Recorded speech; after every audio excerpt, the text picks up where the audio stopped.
వైజాగ్ మరొక biggest event కి వేదిక కాబోతోంది.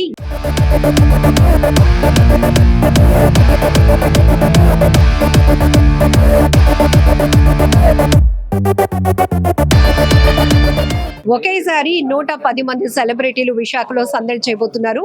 Telugu celebrity cricket league 28 February and 1 మార్చిన జరగబోతున్న క్రికెట్ లీగ్ కి సంబంధించి మనతో పాటు రాంబాబు గారు డిఎస్పీ ఉన్నారు. సార్తో మాట్లాడదాం.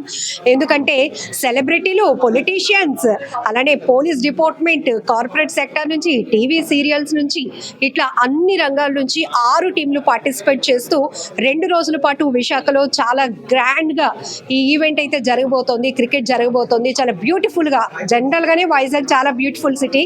ఇంకాస్త రంగులు అద్దబోతున్నారు ఈ సెలబ్రిటీలంతా. ఎలా ఉండబోతుందో చూద్దాం. సార్, బేసికల్ గా చారిటీ బేస్ గా జరగబోతున్నటువంటి ఈ టీసీసీఎల్ లీగ్ గురించి. It's absolutely charity for the poor cricketers.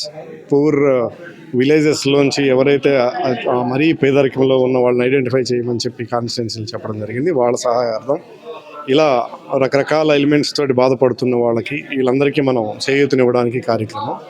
ఇందులో 7 టీమ్స్ ఉన్నాయి ప్రజెంట్. ఆ 7 టీమ్స్లో శ్రీకాంత్ 11, తరుణ్ 11, అలాగే సీరియల్స్ నుంచి 2 టీమ్స్. పవన్ సాయి ఒక టీంకి లీడ్ చేస్తున్నాడు, ఒక టీంకి నందకిషోర్ లీడ్ చేస్తున్నాడు. అది టీవీ రైడర్స్, టీవీ టైగర్స్ అని వాళ్ళ టైటిల్ చేయడం జరిగింది. అలాగే ఆంధ్రప్రదేశ్ లయన్స్ అని పొలిటీషియన్స్ టీమ్ దాన్ని లోగోగా తీర్చిదిద్దడం జరిగింది. అలాగే పోలీస్ వారియర్స్ ఒక టీము, అలాగే కార్పొరేట్ 11. ఇలా ఈ 7 టీంలు మనకి రాబోతున్నాయి. అందరూ హై క్వాలిటీ క్రికెట్ ఆడతారు. అందులో హై సెలబ్రిటీస్ ఉన్నారు. ఈ 110 మంది ఆర్టిస్టులు పార్టిసిపేట్ చేయడం అనేది ఇది ప్రప్రథమము. ఎప్పుడో చిరంజీవి 11, బాలకృష్ణ 11, నాగార్జున 11, వెంకటేష్ గారి టీము ఇలా ఆడడం జరిగింది అప్పుడు ఎల్బీ స్టేడియంలో. అది చాలా కాలం క్రితం. అప్పటికి కూడా అందులో 75 మంది కంటే ఎక్కువ పార్టిసిపేట్ చేయలేదనేది నాకు గుర్తుంది బాగా. ఆ టైంలో నేను అక్కడ ఉండేవాడిని. సో ఇలా మనం 110 మందిని ఒకే చోటకి తీసుకొచ్చి అది వైజాగ్ వేదికగా చేయడం అనేది చాలా గర్వించదగ్గ విషయం. దానికి పర్టికులర్గా ఎండి గారికి, మీ సుమన్ గారికి నేను మాట్లాడడం జరిగింది. మా టీం పార్ట్నర్గా ఉంటుంది, లైవ్ పార్ట్నర్గా.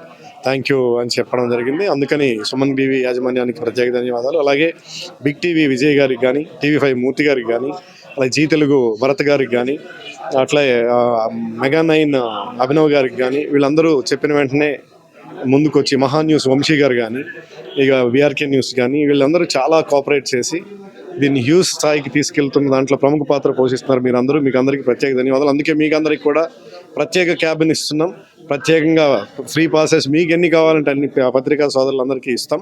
దాని మీద మీకు మీ ప్రయారిటీ మేము ముందుగా ఇవ్వాలనుకుంటున్నాం కనుక అది కూడా ఒక పార్ట్. మనం కలిసిమెలిసి చేస్తున్నాం కనుక ఇటు మీడియా కానీ, ఇటు ఈ ఈవెంట్ ఆర్గనైజర్స్ కానీ కలిసిమెలిసి చేస్తున్న ఈవెంట్గా నేను భావిస్తూ ముందుకెళ్తాను. జనరలీ సెలబ్రిటీలు అనేటప్పటికి ఎప్పుడు బిజీ షెడ్యూల్లో ఉంటారు. అది కూడా హెక్టిక్ జాబ్, పోలీస్ డిపార్ట్మెంట్, నిరంతరం డ్యూటీ, ఈ స్ట్రెస్. బట్ ఇట్లాంటివి ఎలాంటి ఇన్స్పిరేషన్? ఫైన్. ఇప్పుడు యాక్చువల్గా మాకు కొన్ని అంటే నేను ఎలా ఉంటానంటే, నాకు కొన్ని రోల్ మోడల్షిప్స్ అవసరం ఉంటాయి. ఒక మనిషి ఎదగడానికి కానీ, మంచి మార్గంలో నడవడానికి. నాకు ఎదగడానికి చిరంజీవి గారు ఒక కష్టపడే తత్వం నుంచి ఆయన నుంచి స్వీకరించాను. రోల్ మోడల్గా సివి ఆనంద్ గారిని నేను రోల్ మోడల్గా తీసుకున్నాను. ఆ తీసుకున్న దానిలో వాళ్ళ దగ్గర నుంచి హానెస్ట్, డెడికేషను, హార్డ్ వర్క్షిప్ ఇవన్నీ నేను తీసుకొని సొసైటీకి మన తరఫున ఏదో ఒకటి చేయాలని ఆ తపనతో నేను ఎప్పుడూ ఆలోచించుకుంటూ పోతున్నాను. అందుకని నేను జీతం మీద బతికే మనిషిని.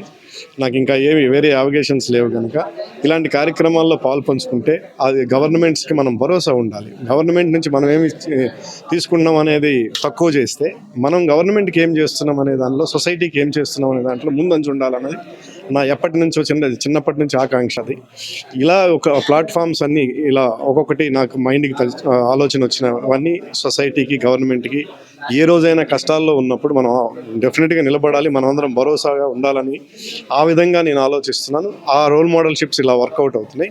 మీరందరూ కూడా అలాగే సపోర్ట్ చేసి మనం మన తరఫున హాని చేయకపోయినా పర్వాలేదు, మేలు చేయకపోయినా పర్వాలేదు, హాని చేయకుండా సొసైటీకి ఉంటే అంతకంటే మంచి మార్గం ఇంకోటి ఉండదు. దాన్ని నేను దృఢంగా నమ్ముతూ ఈ కార్యక్రమాలన్నింటినీ ముందుకు తీసుకుంటాను. My native is here only. Uttarandhra నుంచే నేను వెళ్ళటం జరిగింది. But allotted Telangana is very one of the best states in India. అక్కడ అడ్మినిస్ట్రేషన్ కానీ అక్కడంతా చాలా బాగుంటుంది, ఇన్ఫ్రాస్ట్రక్చర్ కానీ. అలాగే ఆంధ్రప్రదేశ్కి ఇప్పుడు చాలా బాగుంది. ఈ బాగున్న సమ్మేళనంలో ఒకసారి అక్కడ ఒకసారి ఇక్కడ చేసి మన అందరం ఒకటే అనే ఉద్దేశంతో మనం ముందుకెళ్ళాలి. ఆ ఉద్దేశంతో చేయడం జరుగుతుంది. అలాగే ఈ ఈవెంట్కి కశ్వి అని ఆమె మిస్ యూనివర్స్ సెంట్రల్ అట్రాక్టివ్గా నిలబోతుంది. ఆమె కూడా ఈ ఈవెంట్కి రాబోతుంది. సో ఇవన్నీ కలిసి వెరబోసిన ఈ 110 మంది సెలబ్రిటీస్, పర్టికులర్గా దాదాపుగా 30-40 మంది హై పొలిటీషియన్ సెలబ్రిటీస్, లెజెండ్స్, వీళ్ళంతా రావడం ఇది చాలా చాలా గొప్ప ఈవెంట్ అవుతుందని నేను భావిస్తున్నాను. Thank you very much.